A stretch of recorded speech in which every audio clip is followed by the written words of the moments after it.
Salut tout le monde. Alors on va parler un peu aujourd'hui de quelque chose que je vois souvent sur le Discord ou à d'autres endroits.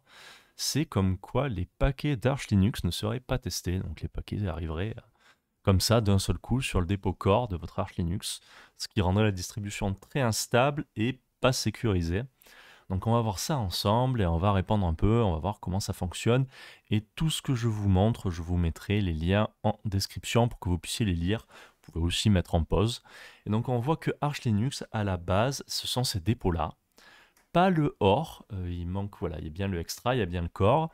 Pas le OR, hein. Le OR, en fait, Arch Linux donne des moyens au dépôt AUR, donc pour Arch User Repository, donc littéralement le dépôt des utilisateurs d'Arch Linux. Il leur donne des moyens, il leur donne une visibilité sur le site officiel avec un moteur de recherche, mais si vous vérifiez que vous tapez OR Arch, vous pourrez lire qu'ils vous disent bien que Arch Linux, l'équipe officielle d'Arch Linux, n'est pas responsable, c'est marqué ici, de ce qu'il y a dans OR et use at your own risk. Voilà, on ne peut pas être plus clair que ça. Et donc ces dépôts, Extra Community Multilib et Core, je vous laisserai lire exactement à quoi ils correspondent, ils ont un dépôt testing. Et oui, ils ont bel et bien un dépôt testing. Ces dépôts testing, les paquets par exemple de Core passent obligatoirement par testing. Et il y a un système où en fait il y a un système de ce qu'on appelle la Arch Testing Team. En fait, soit, alors je vais remonter un peu, je vais vous ouvrir la page des package maintainers, soit pour les dépôts, donc Core par exemple ou Extra, ce sont les développeurs officiels d'Arch, soit pour le dépôt Community, ce sont ce qu'on appelle le Trusted User.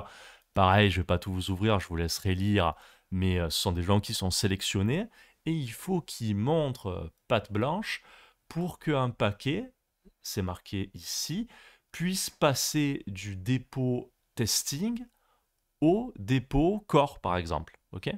Donc voilà, les dépôts d'Arch Linux sont testés et on peut même noter que Arch Linux privilégie la stabilité au fait d'être Bleeding Edge, ce qui n'est pas du tout le cas de toutes les distributions.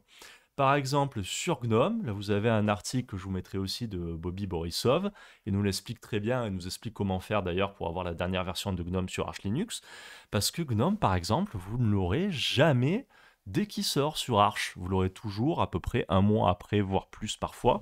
Vous n'aurez jamais les versions 0.0, parce que l'équipe d'Arch Linux considère les versions 0.0 comme instables. Vous pouvez le voir ici, par exemple, avec Alan McRae. Alan McRae, qui est donc développeur chez Arch Linux et qui bosse sur Pacman, entre autres, qui dit ici, qui répond à un membre de la communauté qui dit c'est bizarre, ça fait 3 semaines que GNOME 43 il est sorti, pourquoi il est toujours pas sur Arch? Et il lui répond, on a décidé que GNOME 43 était mauvais, donc ben, il y sera pas. Bon, au final, GNOME 43 est passé quand même quelques semaines après. Mais voilà, GNOME est temporisé. Je pense qu'il a répondu un peu comme ça parce qu'on leur demande 50 fois en fait à chaque sortie de GNOME. Là, il y a GNOME 44, c'était pareil. Il va y avoir GNOME 45, c'est pareil. GNOME 45 qui va sortir. Au bout de 3 jours, il y aura des gens qui vont commencer à leur envoyer des messages pour leur dire pourquoi il n'y a pas GNOME 45 sur Arch. Ben, ils attendent la 45.1.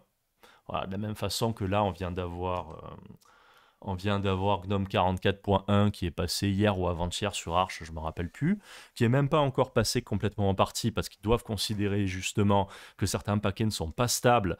Donc vous pouvez vérifier, mais il y a encore des paquets GNOME 44 dans le dépôt testing qui ne sont pas passés dans le dépôt extra et dans le dépôt core. Enfin, ce sera plutôt dans le dépôt extra quand on parle de GNOME. Donc voilà, Arch Linux privilégie la stabilité et les paquets ne passent pas du tout de suite. Ok. Voilà, c'était un peu pour répondre à ça parce que c'est quelque chose que je vois souvent et je me suis dit que c'était bien de faire une vidéo là-dessus parce que c'est quelque chose qui tourne pas mal et puis ça me permettra que quelqu'un le répète quand je vois quelqu'un arriver qui dit Arch Linux quand même les paquets ils sont pas testés. Je pourrais lui balancer la vidéo, il aura sa réponse et les sources en description. Je vous invite à tout lire pour voir un peu le fonctionnement d'Arch, mais c'est vraiment, enfin moi je trouve très propre et c'est une distro que j'ai beaucoup de plaisir à utiliser au quotidien, même si parfois effectivement elle est un peu plus technique que d'autres. Allez, je vous dis bonne journée, à la prochaine et ciao.